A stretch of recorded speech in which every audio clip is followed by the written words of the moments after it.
El cuento fantástico parte de los misterios que se le plantean al hombre y que no han tenido respuesta satisfactoria. El sueño, el tiempo, el espacio, la muerte. El escritor de cuentos fantásticos, a diferencia del que escribe cuentos maravillosos, no se propone que el lector saque la conclusión de que con esfuerzo y perseverancia se resuelven los conflictos. En el cuento fantástico es imposible, pues no se sabe el origen del conflicto. ¿Cómo saber qué hay después de la muerte?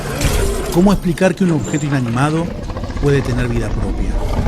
Así, en un cuento fantástico, se plantean hechos en un ambiente real y cotidiano, donde de pronto ¡corren! Irrumpe lo inexplicable. ¡Es una estampida! El autor plantea los sucesos de tal manera que parezcan verosímiles, que realmente ocurrieron o pueden ocurrir así. Los temas de estos cuentos pueden ser muchos.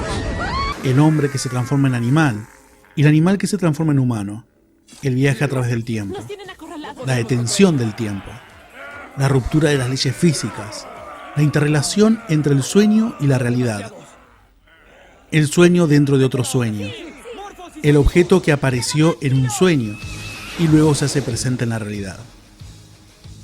Cada lector puede intentar explicar los hechos, pero si estos son explicados por el escritor, ya no estaremos frente a un cuento fantástico.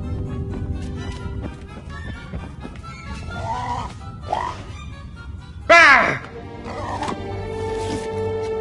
¡No, el juego no!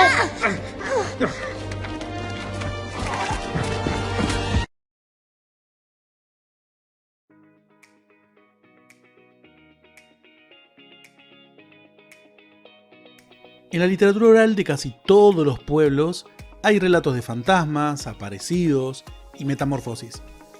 Son portadores de los temores ancestrales, del miedo a lo desconocido y a lo inexplicable. La literatura fantástica surgió como género en Europa y en América a mediados del siglo XIX.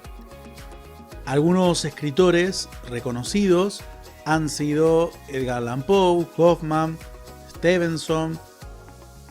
Argentinos, Julio Cortázar, Borges, Quiroga, todos ellos han escrito magníficas obras sobre este género.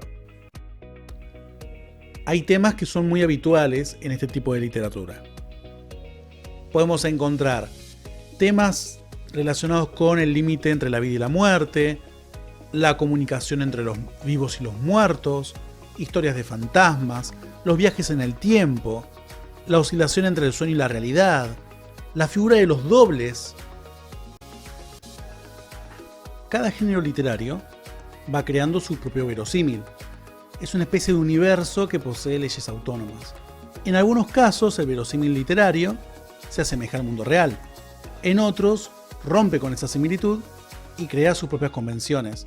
Lo que narra, entonces, se transforma e increíble dentro del mismo género. En el verosímil fantástico son posibles ciertos fenómenos, por ejemplo, la existencia de fantasmas, que no son aceptables desde el punto de vista racional, porque quiebran con las leyes naturales, que consideramos inmutables. Algunos relatos fantásticos solo pueden ser explicados o comprendidos por medio de la intervención de seres o fenómenos sobrenaturales.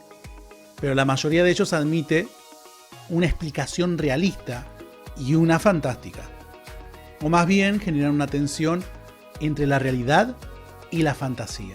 De esta manera dejan al lector con la inquietante sensación de ambigüedad, de no saber cómo debe ser interpretado el texto, dado que conviven ambas posibilidades. Si tenemos que hablar con respecto al marco, es decir, el lugar, el tiempo y los personajes, cabe destacar que los espacios lúgubres, los castillos misteriosos, las noches de tormentas, son los ambientes más propicios para las apariciones de fantasmas y suelen ser aprovechados en las narraciones fantásticas de terror.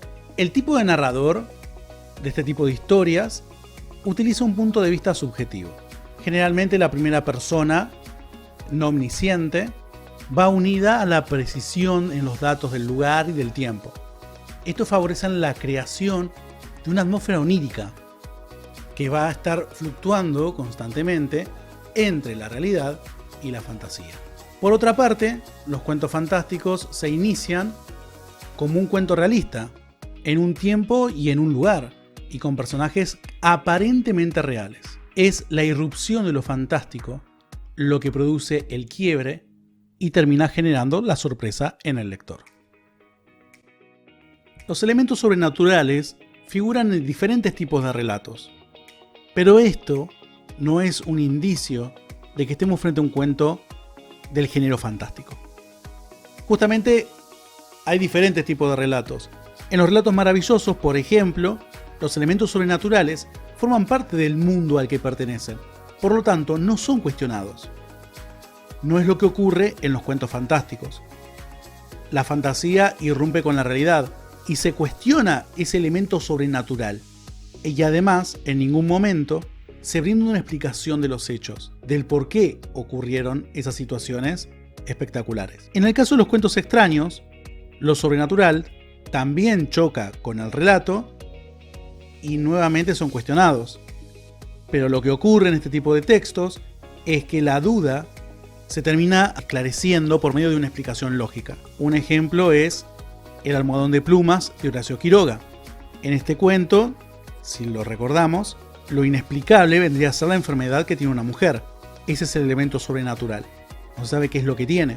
Pero, al final del relato, ocurre una explicación lógica.